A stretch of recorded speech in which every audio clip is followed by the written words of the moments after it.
지난주하고 이번 주, 지난주 두 주 연속 우리는 북방 선교 비전 트립을 다녀왔습니다. 저는 개인적으로 두 번째 참여를 했는데 그렇게 큰 기대를 하지 못했습니다만 엄청난 사실들을 발견하고 돌아왔습니다.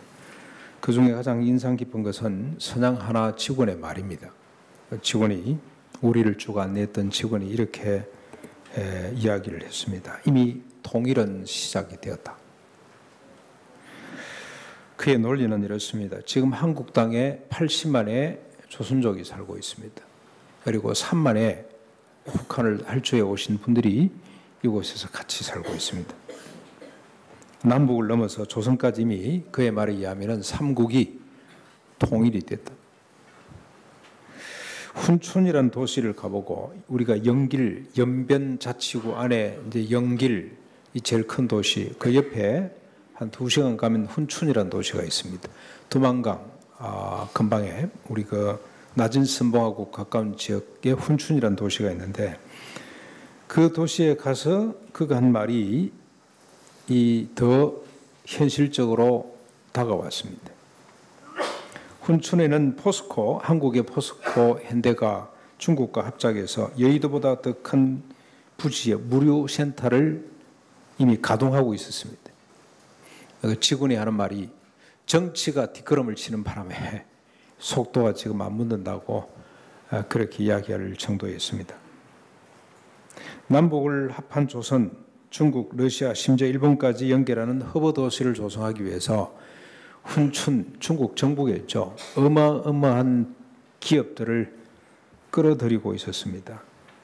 간판이 3가지 말로 되어 있습니다. 맨 위에는 조선말로 되어 있고 가운데는 중국어로 되어 있고 밑은 러시아 말로 되는데 머지않아 한 4년, 5년 위에 가면 일본말도 들어가 있겠다는 생각이 들었습니다.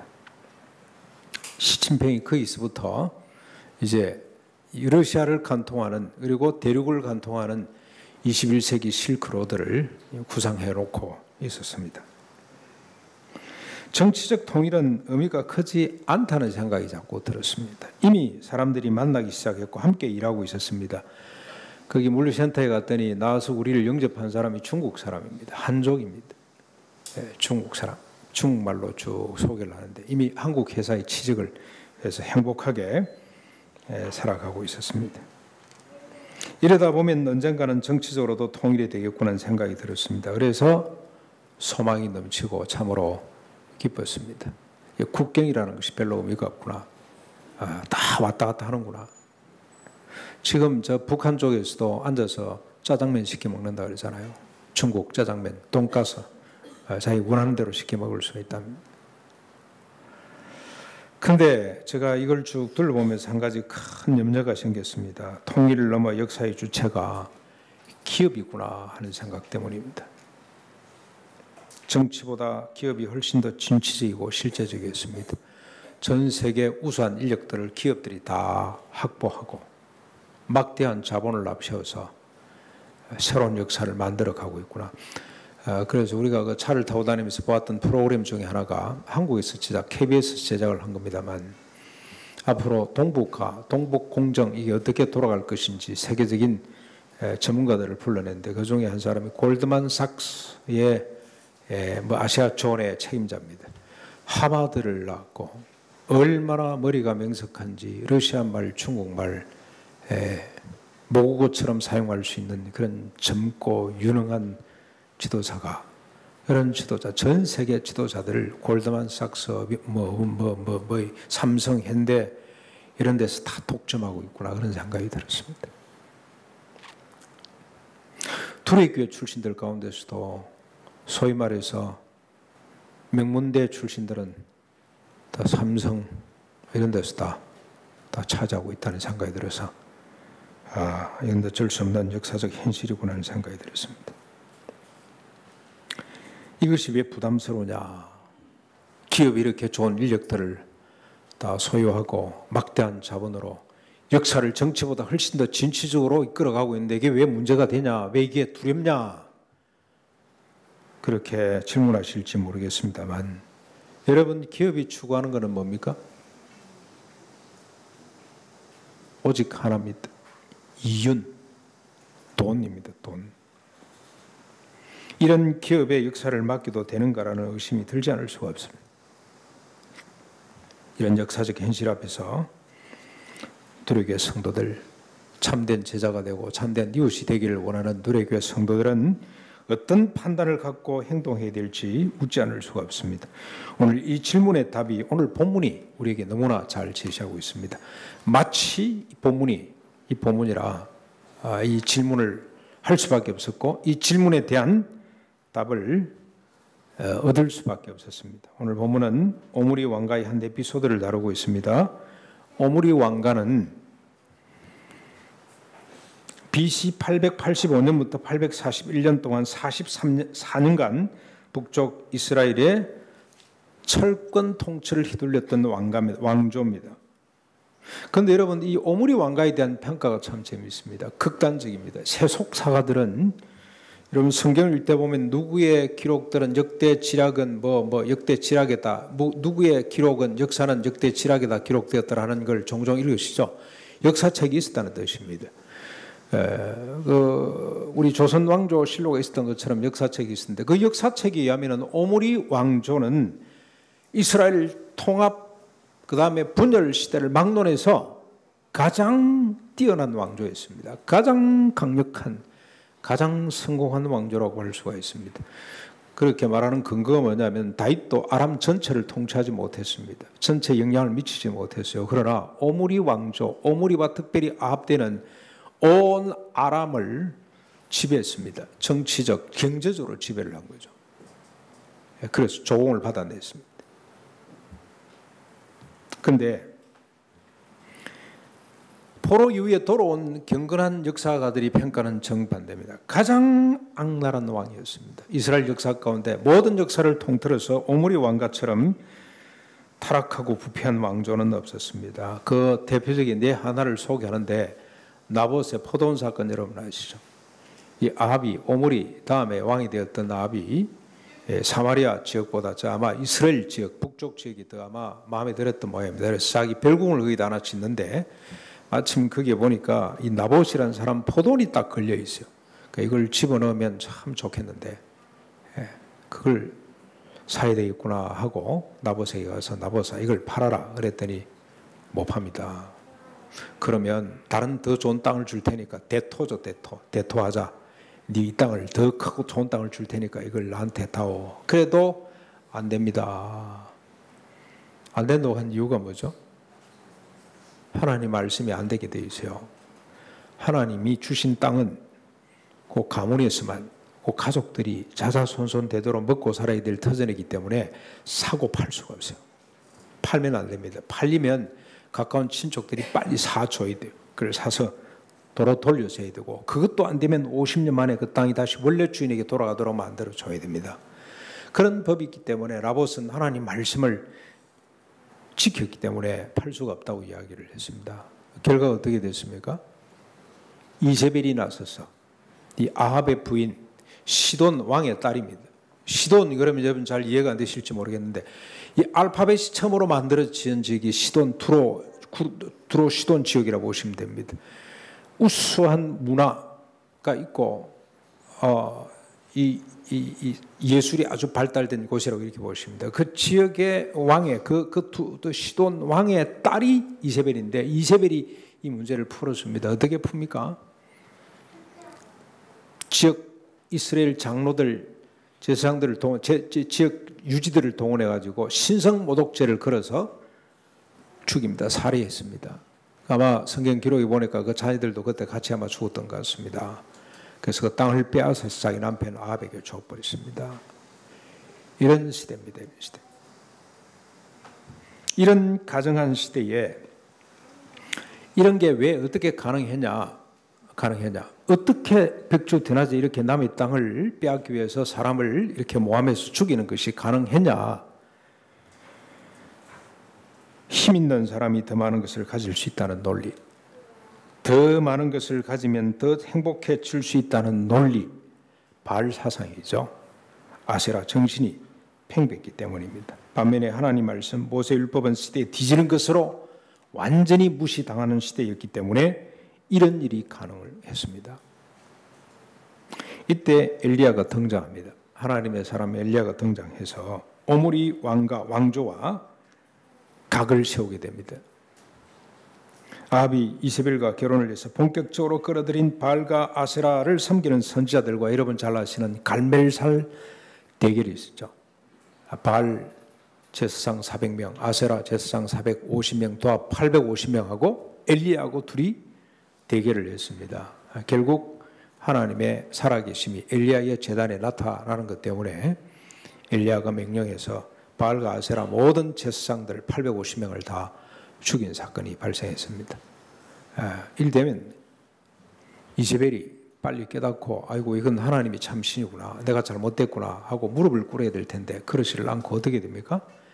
엘리야를 죽이지 아니하면 내가 먹지도 자지도 아니하리라. 엘리야를 죽이라고 전국에 명을 내리게 됐습니다. 그래서 엘리야가 베일 새벽까지 도망을 가서 로뎀나무 밑에 앉아가지고 주님 차라리 나를 죽여주십시오. 나 이제 더 이상 못합니다. 좌절한 사건 우리가 잘 기억할 줄로 믿습니다. 그래서 그런지 이런 상황 가운데 선지자 공동체가 나타나기 시작합니다. 선자들 양성해서 하나님 말씀이 계승되며 서로 위로하고 도전하기 위한 목적으로 공동체가 만들어집니다. 이게 재미있습니다. 역사를 쭉 보면은 시간이 지나면서 엘리야의 권위가 엘리사에게로 위임이 되고 엘리야는 죽음을 거치지 않고 하나님께 부름을 받아 떠났습니다. 그리고 엘리사가 엘리야를 대신해서 오므리 왕가하고 계속해서 대결의 역사를 이어가게 됩니다. 그러던 중에 아람이 이 이스라엘 한 지역을 쳐서 많은 사람을 종으로 끌고 왔습니다. 인신약탈이죠. 사람을 후리치는 이런 일이 있었고 그때 이름도 모르는 한 어린 소녀가 끌려가서 나만 집에 노예로 팔리게 되었습니다. 그러던 와중에 이 나만이 문둥병에 걸려가지고 고통을 당하자 이 어린 계집 아이가 이 어린 여자 노예가 자기 안주인에게 소개합니다. 이스라엘에 엘리사라는 선지자가 있는데 거기 가면 네 병을 아마 낫게 할 것 같다. 그랬더니 그 말을 듣고 나만이 왕의 제가를 받아서 왕이 챙겨주는 많은 예물을 가지고 이스라엘로 가서 엘리야를 만나고 요단강 7번 몸을 씻고 깨끗이 나음을 받게 됩니다.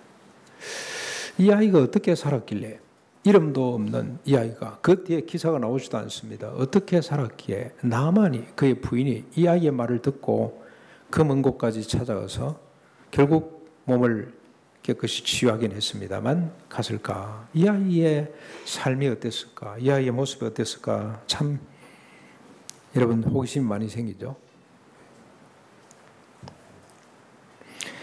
병을 고친 나만이 너무 고마워서 왕이 보낸 예물을 엘리사에게 주려고 합니다. 자그만치 은이 10달란트, 5장 5절에 보면 나와 있죠. 금이 6,000개, 옷이 10벌이나 됩니다. 지금 돈으로 환산하면 600명의 연봉입니다. ESV라는 영어 성경에 보면 이게 지금 우리 지금 현재 이게 한율로 계산해서 기록을 하고 있는데 600명의 연봉 수준이라고 합니다.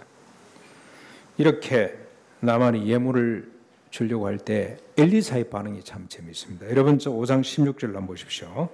내가 섬기는 여호와께서 살아계심을 두고 맹세하노니 내가 그 앞에서 받지 아니하리라. 나만이 받으라고 자꾸 강건을 합니다만 받지 않습니다. 하나님의 살아계심을 두고 맹세하노니 내가 받지 않겠다. 그런데 게하시의 반응은 완전히 다릅니다. 오늘 우리가 읽었습니다. 20절을 보면 여호와께서 살아계심을 두고 맹세하노니 내가 그를 쫓아가서 무엇이든지 그에게서 받으리라. 그리고 나만을 뒤쫓아가서 우리 주인께서 나를 보내시며 말씀하시기를 선지자 제자 중에 두 청년이 에브라임 산지에서 왔는데 청하건대 은 1달란트하고 옷 2벌만 주십시오. 그렇게 저를 보냈습니다. 그랬더니 나만이 너무 기뻐서 은 2달란트 가져라. 1달란트가 뭐냐? 그래서 줘서 보냅니다. 두 맹세의 차이. 하나님의 살아계심을 두고 한 사람은 나만이 제공하는 것을 받지 않겠다. 또 한 사람은 나만이 제공하는 것을 반드시 받아내겠다고 맹세하게 됩니다. 게하시의 맹세는 이런 마음이 깔렸겠죠. 정당성, 이건 정당하다, 정당한 돈이다. 이 나병을 고쳐줬으니 내놔야지. 그동안에 내가 얼마나 수고를 많이 하고 심부름하고 데리고 다니고 했으니 받아내는 것은 정당하다. 정당성. 그리고 또 하나는 유용성일 겁니다. 유용성. 이 돈이면 신학교를 선지자 공동체를 10년이나 운영할 수가 있는데, 그렇잖아도 돈이 없어가지고 어떻게 삽니까? 선지자들이 호박죽을 써 먹고 있잖아요. 먹을 것이 없어가지고 들호박을 따다가 죽을 써서 먹고 있지 않습니까? 그리고 또 어떤 일이 벌어졌습니까? 먹을 것이 없어서 빵 20개로 100명이 나눠 먹잖아요. 그럼 한 사람 앞에 한 사람이 5분의 1 조각씩 먹었다는 뜻이죠. 그러고 있어요. 사람은 자꾸 늘어나는데 집은 자꾸 부족하고 집을 지어야 되겠는데 지을 돈이 없어가지고 손도끼 하나 빌려와서 나무를 찍어다가 집을 짓고 있는 그런 행국이지 않습니까? 그런데 이 돈을 받으면 10년 동안 편안히 공부할 수 있고 공동체를 아름답게 꾸려갈 수가 있을 텐데 왜 이러고 있냐? 이해가 안 됐을 겁니다. 이번에 우리가 저 연변에 가보니까 연변 그 과학기술대학이라고 있죠. 연변과기대 김진영 총장입니까? 그분이 김진경 총장님, 우리 두레교회도 와서 헌금 받아갔어요. 헌금 그때 모금해서 우리가 보낸 적이 있습니다. 그런데 이 학교가 문을 닫을 판입니다. 너무 하드웨어를 키운 것 같아요.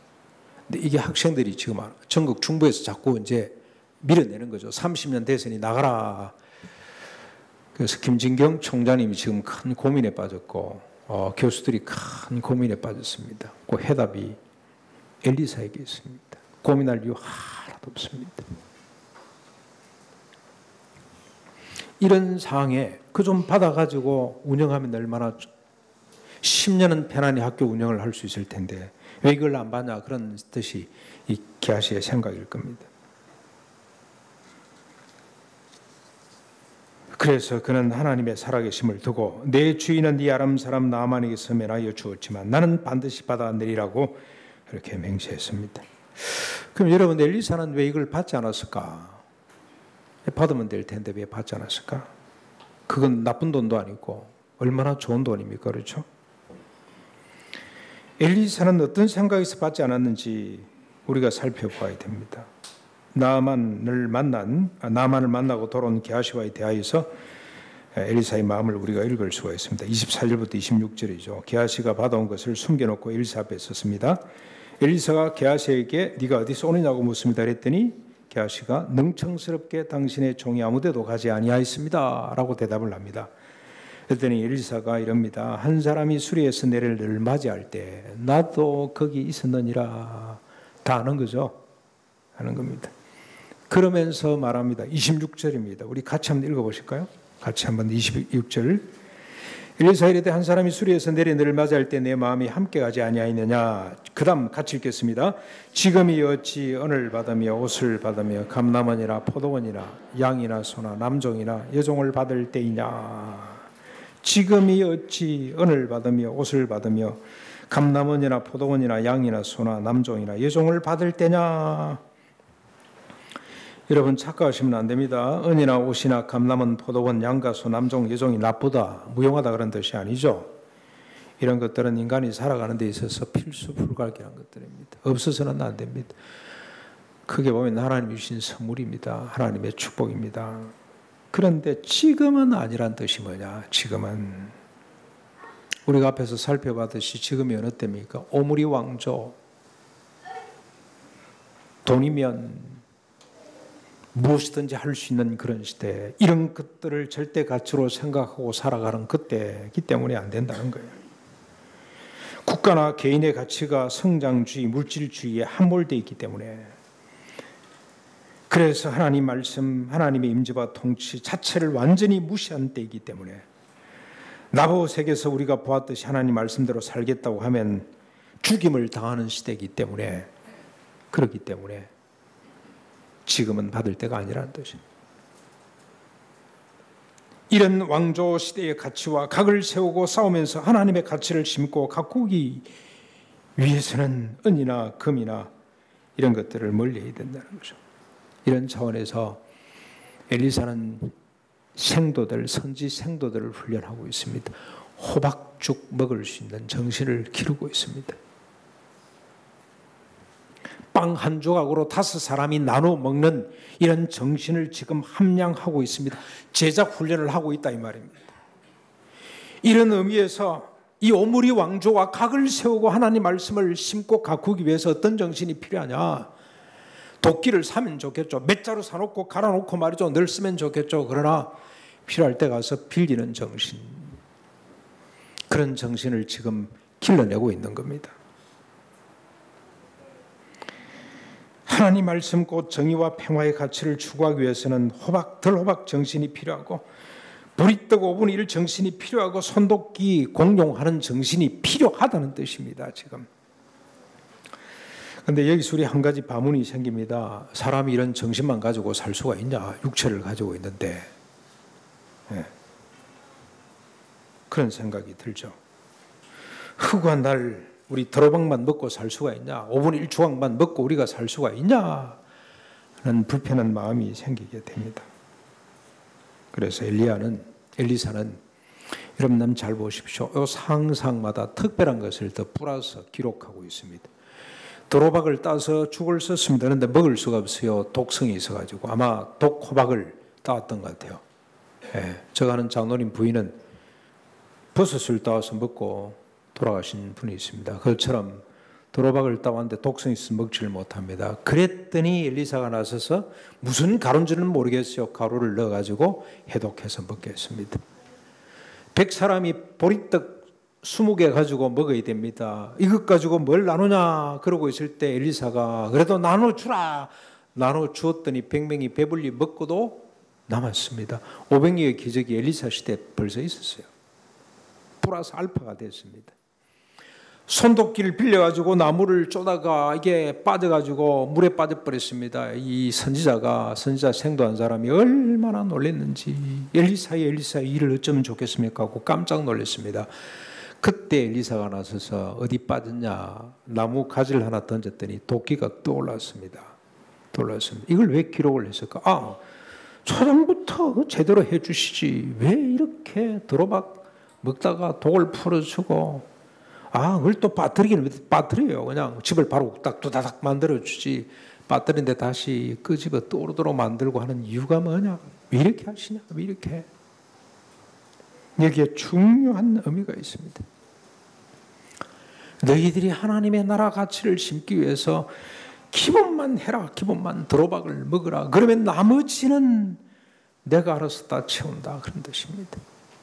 너희들이 평화 정의를 위해서 그 가치를 추구하기 위해서 빵 한 조각으로 5사람이 나눠 먹기만 해라. 그렇게만 하면 나머지는 내가 알아서 다 채운다. 도끼를 빌려서 나무를 패라. 빠지면 내가 책임진다. 하나님의 도우심. 너희는 먼저 그의 나라와 그의 의를 구하기만 해라. 그리하면 이 모든 것을 내가 다 채워주신다는 하나님의 살아계심, 역사의 주체, 역사의 주인이 하나님이라는 사실을 이런 사건들을 통해서 계속 교육하고 있습니다. 여러분들에게 필요한 것은 그 하나님의 도우심을 믿고 도로박을 따먹으면 됩니다. 하나님의 가치를 위해서 간단하게 살면 된다 이 말입니다. 그러면 하나님께서 모든 것을 다 이루어 주신다고 엘리사가 지금 교훈하고 있는 겁니다. 반면에 여러분 오므리 왕가를 한번 보십시오. 오므리의 정신, 바알과 아세라 가치를 이를 쫓았던 사람들의 그 종말을 한번 보십시오. 44년 만에 이세벨이 남긴 게 뭡니까? 자기 남편, 자기 아들이죠. 아들이 죽고 예후가 반란을 해서 아들을 죽이고 이제 이스라엘로 돌아왔을 때 그걸 접수하기 위해서 돌아왔을 때 이세벨이 곱게 화장을 하고 나이가 꽤 많을 텐데 화장을 곱게 하고 머리를 단장하고 온갖 보석으로 꾸미고 딱 성문 앞에 서서 망대에 올라서 내 이놈 반역자구나. 그때 예후가 내 편에 설 사람은 없냐 하고 했더니 두 내시가 눈길을 보냈습니다. 들어서 내던져라. 그래서 그들이 이세벨을 들어서 던졌더니 개들이 와서 다 뜯어먹어버리고 좀 이따 시신을 처리하러 갔더니 없어졌어요. 이세벨이 사라져버렸어요. 뭐만 남아있습니까? 두개골하고 손하고 발만, 손발이 맛이 없어서 그랬나? 저는 표적을 남기기 위해서 이세벨이 이렇게 됐느니라. 그렇게 바알과 아세라를 좋아하고 성장주의, 물질주의, 성공주의, 돈, 이윤을 쫓아가던 인생의 마지막은 이렇게 된다는 걸 교훈하기 위해서 하나님이 연출했다는 생각이 들어요. 이미 하나님이 예언을 하셨어요. 엘리야 때 예언을 했습니다. 엘리사 때 그대로 이루어졌습니다. 우리에게 주는 교훈이 뭡니까? 이를 안 엘리사는 게하시에게 그리고 그 제자들에게 지금이 어찌 은이나 옷이나 감람원이나 포도원이나 양이나 소나 남종이나 여종을 받을 때냐라고 교훈할 수밖에 없었습니다. 사랑하는 두교의 성도 여러분, 엘리사처럼 시대를 통찰하는 눈을 우리가 가져야 됩니다. 기업이 주도하는 역사를 비판적으로 바라볼 수 있어야 됩니다. 야, 훈춘 대단하구나. 야, 여기가 중심이, 동부가 중심이 되겠네. 야, 중국의 시진핑이 이렇게 훌륭한 사람이구나. 그렇고 있으면 안 됩니다. 우리 대다수가 기업에 지금 몸담고 있습니다. 그래서 이 말씀이 우리에게 주는 도전은 너무 큽니다. 기업이 온 이 땅의 가장 우수한 인력들을 다 사로잡고 진취적으로 주관하는 이 역사에 대해서 엘리사와 같은 관점으로 볼 수 있어야 돼요. 정당한지를 물어야 돼요. 이윤만을 추구하는 이 문화, 이 역사에게 우리가 맡겨놓을 수 있냐? 물어야 됩니다. 기업은 결국 은이나 온, 감람은 포도원, 소나 양, 남종이나 여종을 추구합니다. 폴 라프라그라는 사람이 프랑스 사회운동가입니다. 자본이라는 종교라는 책을 썼습니다. 그는 이런 말을 했습니다. 기업가들 이런 배명을 자꾸 들어요. 우리가 많이 벌어서 많이 나눈다. 많이 나눈다. 우리도 도네이션 많이 하고 우리도 공공이익을 위해서 많이 투자한다. 라고 이야기를 합니다. 그러나 이 사람이 이렇게 진단을 했어요. 많이 빼앗고 조금만 돌려주는 것이 기업가들의 자선이다. 많이 빼앗고 조금만 돌려주는 것. 자기 명예를 위해서. 그것도 결국 자기 이익을 위해서. 일종의 선전이죠. 우리가 이런 선한 일을 하고 있다. 요즘 기업가들이 인문학을 접수했습니다. 인문학. 우리 삼성에 있는 임원들도 인문학 공부를 한다. 우리도 뭐 인간다운 인문학. 근데 여러분, 인문학의 목적은 뭡니까? 비판하는 거예요. 이 시대를 비판하고 관찰하고 새로운 대안을 제시하고 보다 더 인간적으로 돌아가도록 만드는 것이 문학인데 지금은 기업들이 문학을 다 접수해가지고 자기 선전의 도구로 지금 삼고 있는 그런 시대에 있습니다. 그래서 우리는 이런 시대의 역사를 살필 수 있어야 됩니다. 그리고 이런 것들을 추구하는 역사의 종말을 우리가 보았습니다. 이세벨의 종말을 보았어요. 역사를 통해서 이스라엘 종말만 이세벨의 종말만 본 것이 아니고 북쪽 이스라엘, 남쪽 유다의 종말을 우리가 살펴보고 있습니다. 실패를 대표하지 말아야 됩니다. 대신 하나님의 나라 같이 공의와 인애, 정의와 평화의 역사를 이루기 위해서 힘을 다해야 됩니다. 드로박 정신을 오늘 둘의 정신으로 개발해 가야 됩니다. 5분의 1 조각 정신을 오늘 우리 둘의 이념으로 만들어 가야 됩니다. 그게 제자 훈련입니다. 좋은 이웃이 되기 위해서는 이 정신이 필요합니다. 그리고 여기에 대해주시는 하나님의 알파, 하나님의 도우심을 우리가 경험해 가야 됩니다. 이렇게 살아갈 때에 반드시 하나님께서 우리보다 앞장서 역사를 이끌어 가시면서 모든 필요를 채워주실 줄로 믿고 이렇게 살아갈 때 세상 사람들이 하나님의 영광을 보게 될 줄로 믿습니다. 여러분 여기 우리 오늘 주보에 한번 보시면 시 한 편이 기록되어 있는데 참 멋있는 시라는 생각이 듭니다. 3페이지에 보시면 백두산 천지연에서 흘러나오는 폭포를 장백 폭포를 배경으로 우리 5차 선교여행 갔다 온 사람들의 사진인데 저는 이 사진보다 시가 너무 멋있다는 생각이 듭니다. 신동엽 씨의 껍데기는 가라. 4월도 알맹이만 남고 껍데기는 가라. 4월은 여기 4.19 혁명을 말합니다. 껍데기는 가라 동학년 곰나루에 그 아우성만 남고 껍데기는 가라. 동학혁명이죠. 동학혁명. 곰나루 그 아우성만 남고. 여러분 4월 동학난이 뭐죠? 인간사랑, 인간존중이죠. 우리도 사람답게 살고 싶다. 인대천 사상이 동학혁명으로 이렇게 불이 붙어 나오는데 곰나루 그 아우성만 남고 껍데기는 가라. 그리하여 다시 껍데기는 가라. 이곳에선 두 가슴 그곳까지 내놓은 아사달 아스냐. 이건 전설이죠. 여러분 아사달 아스. 저 불국사 석가탑을 만들 때 백제 석공이죠. 아사달을 불러왔습니다. 근데 이게 그냥 하루 이태만도 아니고 공사가 계속되니 그 부인 아사녀가 너무너무 남편이 보고 싶어서 찾아왔습니다. 그런데 불교에 의하면은 공사할 때 여자가 오면 안 된다고 이런 법 때문에 들어가지를 못하고 문 밖에서 늘 박대를 당합니다. 그래도 한 번만 보게 해달라고 그랬더니 스님 한 분이 안 되니까 이분을 좀 위로하느라고 저 연못새가 있으면 거기에 해가 질 때쯤 되면은 석가탑이 비칠 테니 그때 당신 남편을 만나볼 수 있다고. 그래 가서 그냥 거기서 속절없이 기다리다가 자기 나라 돌아갈 힘도 없어. 너무너무 지쳐가지고 그냥 물에 빠져 죽었던.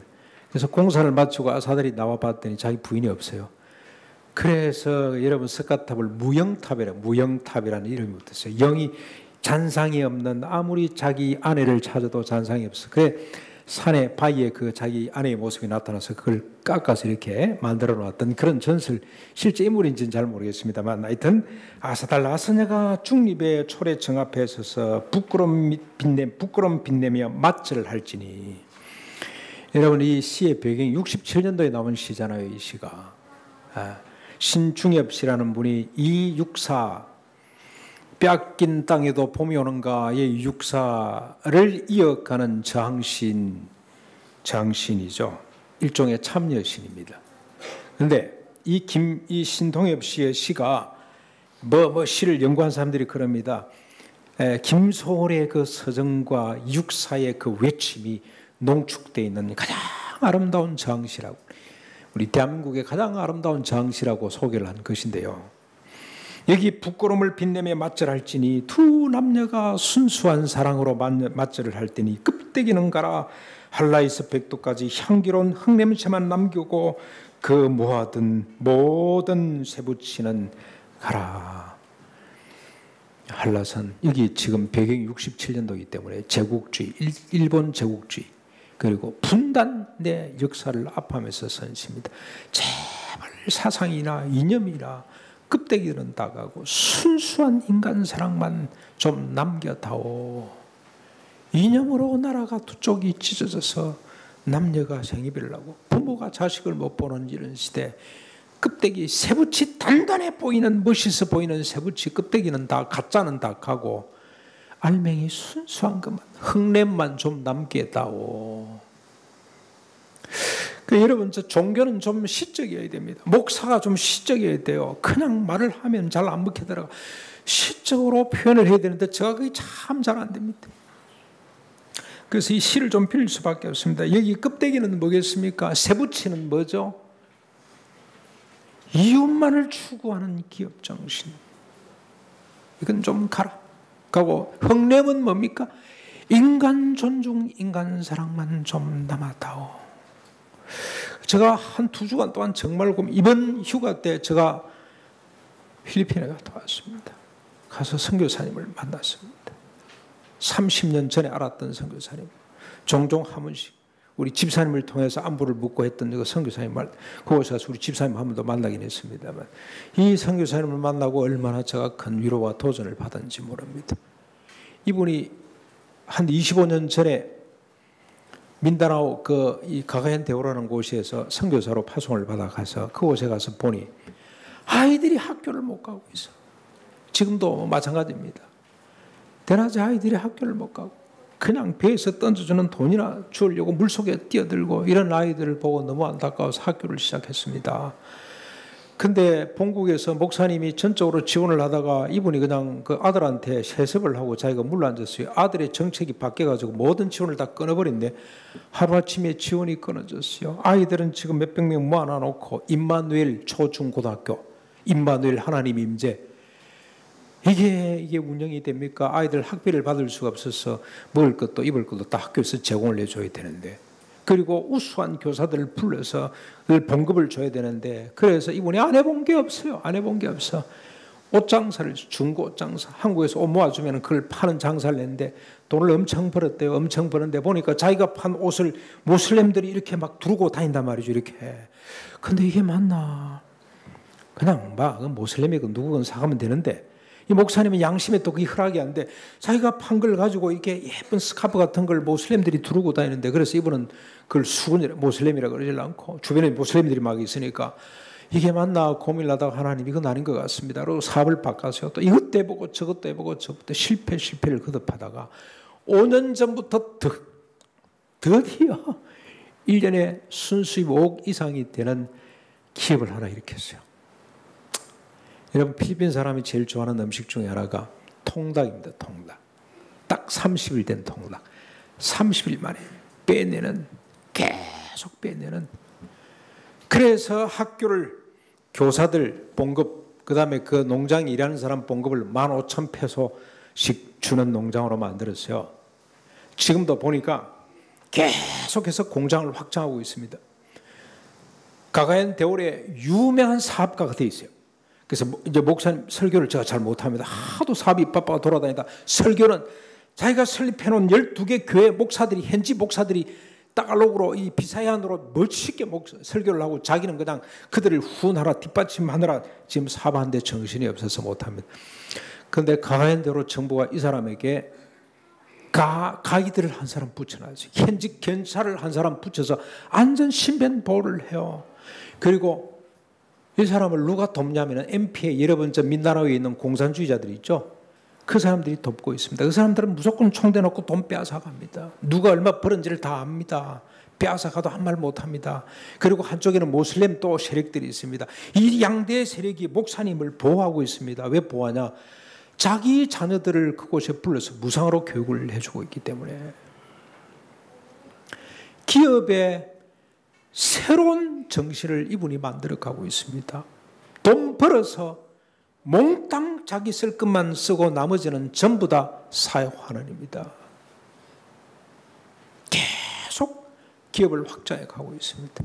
많은 사람을 고용하고. 여러분, 대학 나온 사람이 15,000페소를 못 받더라고요. 제가 일부러 물어봤어요. 당신은 얼마 받냐 그랬더니 12,000페소 정도 받아요. 초등학교를 못 나와서 영어를 몰라서 영어를 가르치고 있으면서 그 사람이 15,000페소를 받아요. 얼마나 멋있는지. 그래서 이분은 목사님, 제가 스트레스 받을 시간도 없고 피곤할 시간이 없습니다. 공사장에 가서 불도저가 땅을 미는 소리만 들으면 그냥 온몸에서 그냥 에너지가 솟구친다는 거예요. 얼마나 인생이 재밌는지 모르겠어요. 자기 눈에는 돈이 보인대요. 하나님이 은사래요, 그게. 돈이 보인대. 이것도 돈이고 저것도 돈이고 왜 이러고 있는지 모르겠다. 돈이 막 보여요. 근데 이분은 돈을 벌어서 한 푼도 자기를 위해 쓰지 않고, 집은 큰 거 가졌어요. 큰 거 잘 지었더라고. 보니까 나무를 깔고 그 다음에 여름에도 시원하도록 만들어놨어요. 그런데 자기만 사냐 아니에요. 온갖 나그네들이 들어와서 그 집에 살아요. 가봤더니 그날도 미국에서 온 사람 청년들 한 대시 그 집에 묵고 자고 있고, 우리 교회 집사님 한 분도 그 집에서 묵고 자고, 마치 자기가 주인인 것처럼. 언제 오는지 언제 가는지도 모른대요, 목사님은. 나 왔어요. 그러면 왔는갑다. 이따가 한 2주 있다 나 갑니다. 그러면 가는갑다. 그만큼 집이 열려 있습니다. 개방되어 있습니다. 많은 나그네들이 그곳에 와서 깃들고 살고 있습니다. 그래서 이렇게 기업할 수가 있구나. 이게 알맹이죠, 알맹이. 저는 우리 둘의 교회 성도들 가운데 이런 기업가들이 좀 많이 나왔으면 좋겠다. 열심히 돈 벌어서 열심히 나눠주는, 이게 하나님의 나라 모습입니다. 많이 벌 것도 없어요. 많이 벌 것도. 그래서 자기들이 기술을 비우면 너가 하나 해라, 하나 해라. 그래서 각 지역마다 자기 필요를 거두는.